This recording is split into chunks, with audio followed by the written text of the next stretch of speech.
जय हिंद दोस्तों, आपका YouTube channel Nitish Rana maths में आपको स्वागत है। जैसा कि हम लोग बिहार दुर्गा के देख रहे थे, यहाँ पर आपको जिसमें टेस्ट सीरीज आपको देखेंगे तो 82 होगा, जिससे हम लोग यहाँ से 1 से लेकर 50 तक इसमें क्वेश्चन देखेंगे हम लोग। और पार्ट नंबर इसको में देखेंगे तो पार्ट 1 में देखेंगे हम लोग। अब स्टार्ट करते हैं हम लोग फर्स्ट नंबर प्रश्न से। देखते हैं इसमें कि निम्न में से किस प्रधानमंत्री द्वारा विशेष आर्थिक क्षेत्र में SEZ की स्थापना की गई। तो आपको याद रखना है लाल बहादुर शास्त्री के। अब बात करते हैं यह कहाँ पर था, तो ये आपको याद रखना है कांडला में। कहाँ है? कांडला में। कांडला कहाँ पड़ता है? तो आपको गुजरात में। कहाँ? गुजरात में पड़ता है। अब बात करते हैं क्या हुआ था, तो याद रखना 1965 ईस्वी में हुआ था। ठीक ना, यहाँ तक आप लोग याद रखिएगा। बात करते हैं हम लोग 2 नंबर प्रश्न को कि इस चार्टर एक्ट द्वारा सिविल सेवकों के चयन हेतु खुली प्रतियोगिता का आयोजन शुरू करने का प्रयास किया गया था। तो चार्टर एक्ट 1853 में किसके उस समय के गवर्नर जनरल कौन थे? तो आपको याद रखना है लॉर्ड डलहौजी थे। कौन थे? लॉर्ड डलहौजी थे। आपको बात करते हैं इसमें जो भारत आधुनिक जनक माने जाते थे, भारत का आधुनिक जनक माने जाते थे। तो आपको ये ऑप्शन नंबर 20 सही होगा। बात करते हैं यूनेस्को के विरासत स्थल में सौर मंदिर के राज्य में स्थित है। तो आपको तमिलनाडु में। कहाँ? तमिलनाडु में। बात करते हैं हम लोग 4 नंबर प्रश्न को, इनमें से किस संगठन में मैथ्सनी का संबंध नहीं है? कभी मैथ्सनी लिखते हैं और कभी मेजनी लिखा जाता है। तो इसमें देखेंगे हम लोग, इसमें देखेंगे तो आपको कार्बोनारी क्या है, आपको यंग यूरोप क्या है, यंग इटली का है। इसमें जर्मनी के नहीं है। एक का है जर्मनी का, ये जर्मनी का व्यापारिक संगठन है। क्या है? जर्मनी का व्यापारिक संगठन है। ठीक ना, याद रखना है व्यापारिक संगठन है। तो ऑप्शन इसमें देखेंगे तो हम लोग डी सही इसमें हो जाएगा। बात करते हैं 5वां प्रश्न को, फ्रांस के राजा लुईस 18वें के राजा संवैधानिक घोषणा पत्र कब जारी किया? तो 1818 ईस्वी में। ठीक ना। आप बात करते हैं 6 नंबर प्रश्न को, निम्नलिखित में से किस राज्य का एक प्रसिद्ध लोक नृत्य दुमहल है? तो आपको याद रखना है जम्मू कश्मीर के। किसका? जम्मू कश्मीर का है। बात करते हैं 7वां प्रश्न को, तो सेडोवा का युद्ध किस वर्ष हुआ? तो आप यहाँ पर देखेंगे सेडोवा का युद्ध किस वर्ष हुआ। तो इसमें देखेंगे तो 54 ऑप्शन गलत है आपको। यहाँ सेडोवा का युद्ध कितना में हुआ था? तो 1870 में हुआ था। ये आपको सुधार लीजिएगा, इसको 0 बना लीजिएगा। ऑप्शन इसको ए सही हो जाएगा।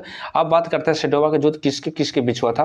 तो आप याद रख रहे हैं कि फ्रांस और पारसा के बीच प्रथम युद्ध हुआ था। ठीक ना, जो पारसा आज के समय में अभी में क्या कहते हैं, उसे जर्मनी का नाम जाना जाता है।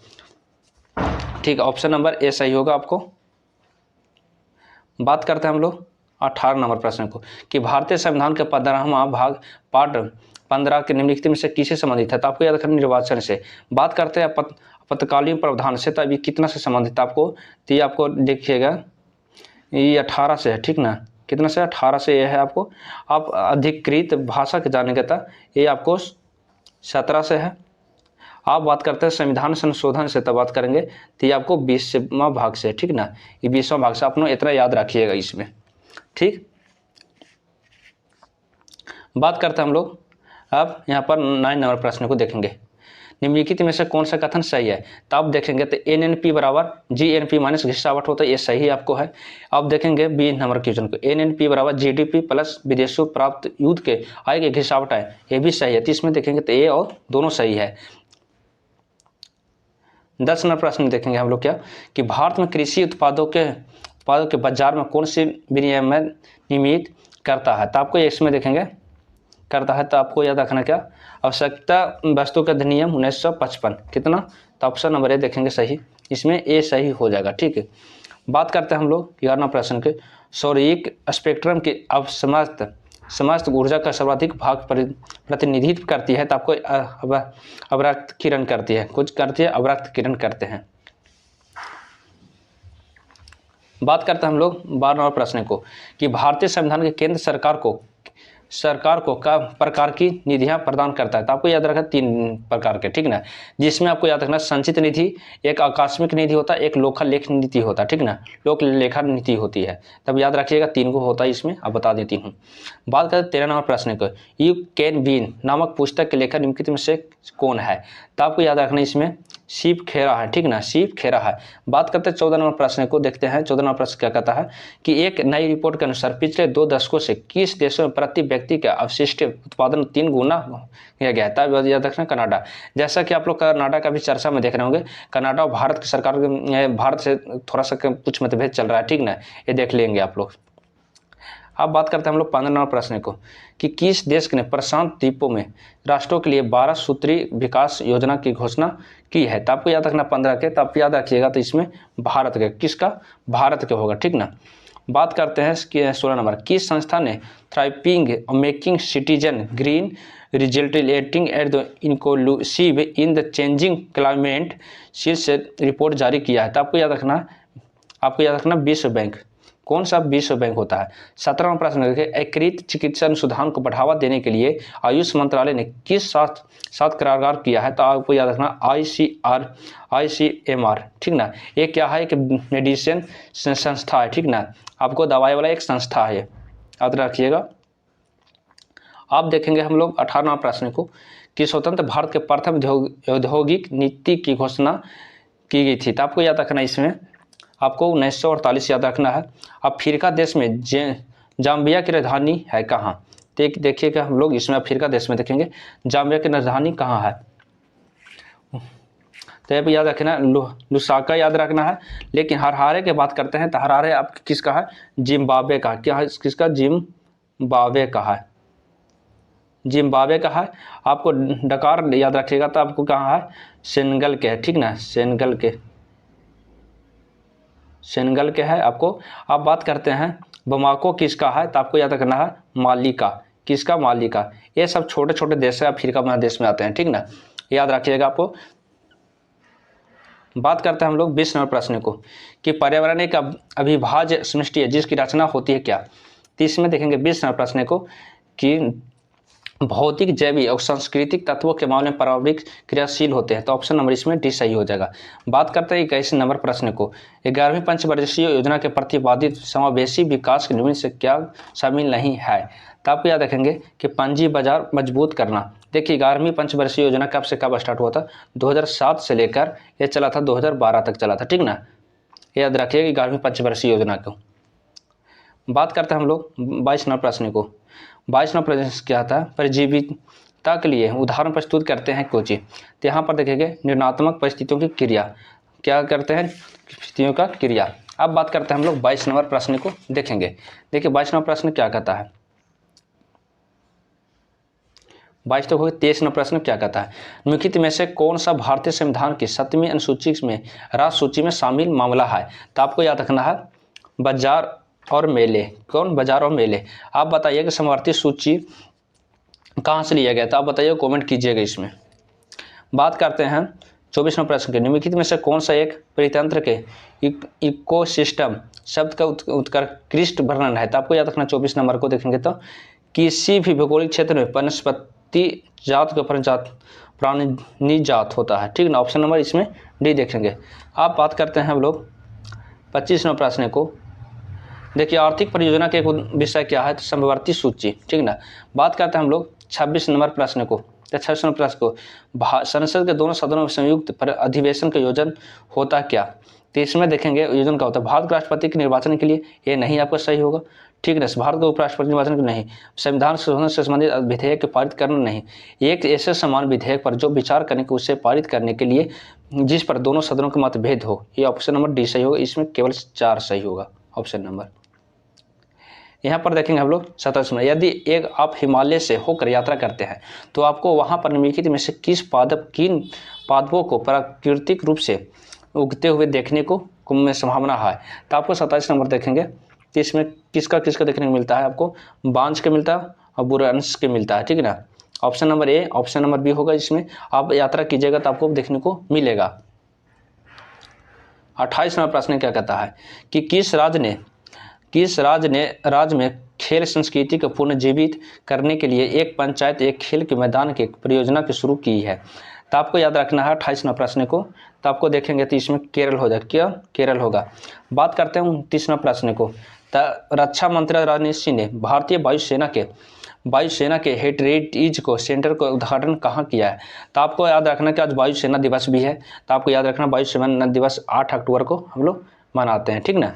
अब बात करते हैं, यहाँ चंडीगढ़ सही होगा। तीसरा प्रश्न देखेंगे हम लोग कि सिक्किम भारत के एक राज्य बनाए गए थे कब? तो आपको याद रखना इसमें 36वां संविधान संशोधन अधिनियम द्वारा तो कब हुआ था? 1975 में हुआ था। आप बात करते हैं 75 में हुआ था, लेकिन 42वां संविधान संशोधन अधिनियम कब हुआ था? 1976 में हुआ था। 1976 में आपको हुआ था। इसे मिनी संविधान भी कहते हैं। तो ये ऑप्शन नंबर सी सही हो जाएगा इसमें। नदी आधारित धार्मिक पर्यटन सर्किट से किस शहर के पास स्थिति में 4 महत्वपूर्ण धार्मिक स्थलों में से जोड़ा गया है? तो आपको इसमें याद रखना है कहाँ? गुवाहाटी। आपको गुवाहाटी कहाँ पड़ता है? असम में पड़ता है। कहाँ? असम में गुवाहाटी पड़ता है। आपको कहाँ? असम में पड़ता है। अब बात करते हैं हम लोग 32 नंबर प्रश्नों को देखेंगे। देखिए, पंचायती राज में संबंधित निम्नलिखित कथनों में से कौन सा सही नहीं है? देखिए, एक पंचायती व्यवस्था भारतीय ग्रामीण जीवन के गुणों के एक अभिन्न अंग है। तो हाँ सही है। बात करते हैं हम लोग इसमें, देखिए 43वां संविधान संशोधन अधिनियम 15 अगस्त 1993 को प्रभावित हुआ था। नहीं, तो आपको ये 24 अप्रैल को हुआ था। 24 अप्रैल को हुआ था। इसमें सही आपको कौन, इसमें गलत कौन है? आपको बी गलत है, ठीक ना। ये आपको बी गलत है इसमें। यहाँ पर देखेंगे हम लोग कि हमारे ये एक त्रिस्तरीय जैविकी रूप से जुड़ी संरचना है। अब ये भी सही है। आपको देखेंगे डी का भारतीय संविधान का अनुच्छेद 243 में इसके महत्व है। सही बात है। देखिए अब बताते हैं 24 अप्रैल को पंचायती राज दिवस भी मनाते हैं। 24 अप्रैल को पंचायती राज दिवस भी मनाते हैं हम लोग, याद रखिएगा।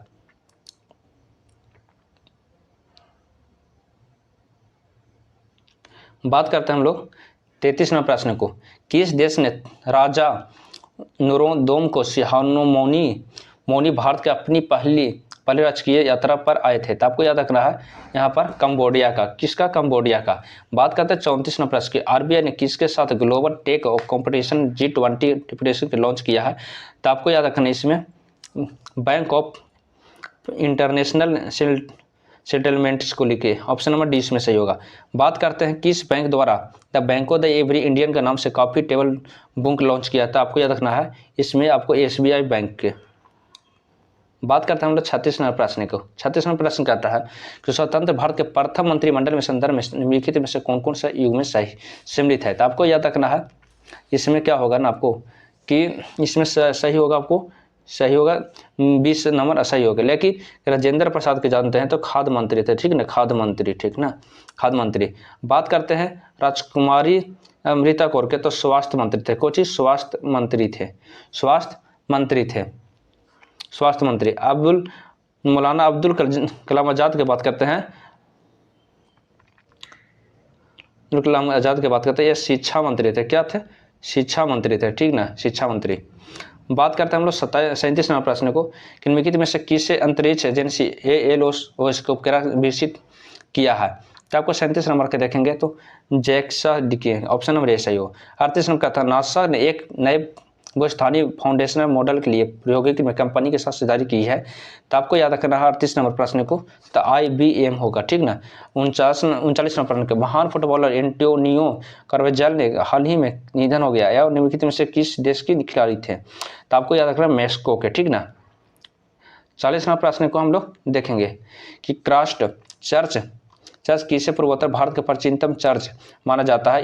किस पूर्वोत्तर शहर में स्थित है? तो आपको याद रखना इसमें 40वां प्रश्न देखें आइजोल याद रखना।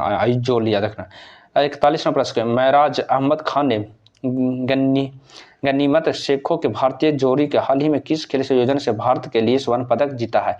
तो आपको याद रखना बैडमिंटन का, ठीक ना। बात करते हैं 42वां प्रश्न को। टीना डजर ने जो अखबारों में दिखी गई है इस पेशों में जुड़ी हुई है क्या से? तो आपको याद रखना गायक से, ठीक ना। 43वां प्रश्न क्या कहता है कि निम्नलिखित में से किस योग में भारत के 8 आधारभूत उद्योगों में सूचकांक के गणन के लिए उपयोग किया जाता है? तो आपको 43 नंबर देखेंगे तो आपको क्या होता है रिफाइनरी उत्पादन में, जैसा कि कच्चे तेल का, पेट्रोलियम को, उर्वरक का, सीमेंट का, गैस का, इसको होता है रिफाइनिंग के लिए क्या है। बात करते हैं 44वां प्रश्न को।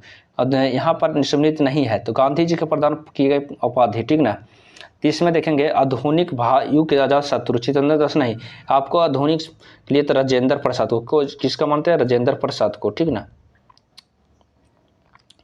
प्रसाद को, ये सही आपको होगा, ठीक ना, चितरंजन दास नहीं होगा। ठीक, बात करते हैं यहाँ पर जादूगर, इसको देखे बापू किसको, महात्मा गांधी, ठीक ना, लंगा फिरकीर किसको भी, महात्मा गांधी को, ठीक ना, जो विंस्टन चर्चिल ने कहा था, जवाहरलाल नेहरू ने किया था, ठीक ना। 45वां प्रश्न को हम लोग देखेंगे, गुच्ची फैशन ब्रांड द्वारा किए ग्लोबल एम्बेसडर निमित्त किया गया था, कौन थे, आलिया भट्ट के नाम, आलिया भट्ट का आप लोग नाम सुने होंगे, जानते भी हो, फिल्म में देखे होंगे। तो भारत में जन्मे 2 नागरिकों को, नागरिक जिन्हें विज्ञान के क्षेत्र में नोबेल पुरस्कार मिला है, वो कौन थे, तो आपको हरगोबिंद खुराना और सीवी रमन, आपको सीवी रमन के बारे में जानते होंगे आप लोग, सही। 47वां प्रश्न को, हाल ही में किस राज्य ने हुई पक्षी गणना में पंछियों की 205 से अधिक प्रजातियां पाई जाती है, तो बिहार में। बात करते हैं 48वां प्रश्न को, भारत प्रधानमंत्री नरेंद्र मोदी द्वारा किस राज्य में साई हीरा ग्लोबल कनेक्शन सेंटर उद्घाटन किया गया है, तो आपको 48 नंबर को देखेंगे, तो आंध्र प्रदेश को। 49वां प्रश्न को देखेंगे, क्या अफगानिस्तान के निम्न में से कौन सा क्षेत्र है भारत के लद्दाख में अफगानिस्तान के बीच सीमा बनाता है, तो आपको 49वां प्रश्न को देखेंगे, खनन गलियारा, आपको ऑप्शन 50। आपको देखें 50वां, मोनापा जनजाति हिमालय के किस श्रेणी में पाई जाती है, तो ये आप देखेंगे 50 उत्तराखंड के हिमालय में, आप लोग को 50 नंबर क्वेश्चन तक कंप्लीट हो गया है। आप देखेंगे हम लोग पार्ट नंबर 2 में यहाँ 51 नंबर से देखेंगे 100 नंबर प्रश्न तक। दोस्तों आप लोग को वीडियो अच्छा लगा दोस्तों के पास शेयर कीजिएगा और बोलिएगा सब्सक्राइब करने के लिए, ठीक है दोस्तों, फिर मिलते हैं अगला वीडियो।